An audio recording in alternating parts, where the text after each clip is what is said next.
Hey there, it's Ashley from WTI. I am in love with this bag. It's from Rae Dunn and it says chill here and it has a popsicle with these really pretty colors. This is like a tweed material on the outside. It has a very big pocket that extends the entirety of the bag.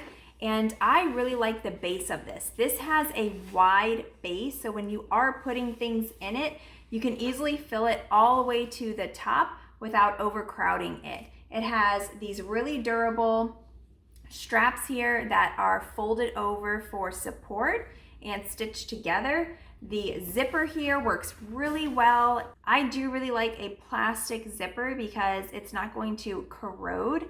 And we often are at the beach, at the pool, all of those things.